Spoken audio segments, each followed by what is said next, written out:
excited to be sitting down with both of you because Thank you. this series is so interesting. Oh, good. Especially right now, you know, the world is kind of obsessed with true crime. Mm-hmm. What is it about this, and then through the kind of the lens of the podcast, that kind of was an exciting world for you to explore?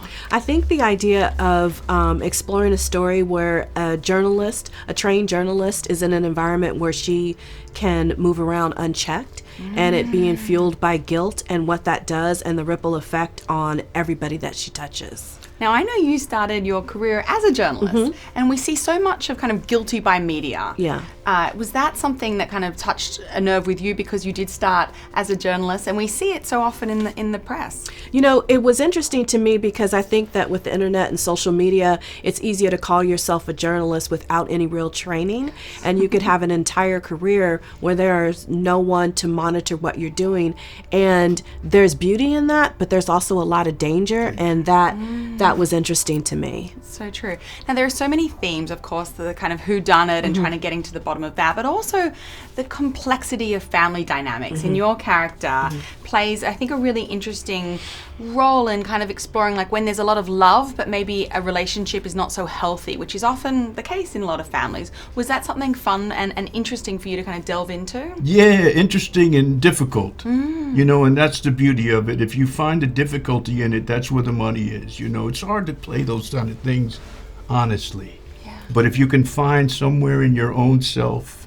and most of us do have those difficult moments in family that we've kept hidden for so long. And if you could find a way as an actor to actually bring that to the forefront and tell the truth of it that matches with what's on the page, then, and that's what I tried to do with this, you know. And so you start to see the family dynamics, which helps to make Octavia's character even more complex, because you see that she has this family that's so deep-rooted in all this complexity and deep love, but hidden secrets and things like that. And so to be able to play the father of these three women and her being at the forefront of that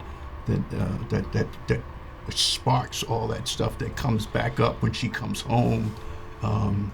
It's a wealth of stuff. Yeah. And it's also a world that we don't see that often on the screen. You know, we either see, like, you know, the depths of despair, or we see everything glamorous, but we don't see someone who's kind of transitioning between different worlds. Was that interesting to kind of show to the world? That was super interesting to me. I wanted you to meet the character and see her in her beautiful house in Marin with her fancy rich husband and her beautiful car and this great career, and then she drives across the bridge to Oakland, and it's very down home and it's very funky, and she navigates those worlds so easily, which I think a lot of people do depending on their backgrounds. And so that was fun, and that was fun for Octavia to play. And you'll see in one of the episodes that she has big hoop earrings on in one episode, you know, and the Marin Poppy wouldn't wear that. And we tried to do that in every way, with costume, with the way that her speech changed, her body language. It was a lot of fun. It's so interesting, the evolution of us and who we become. Right. And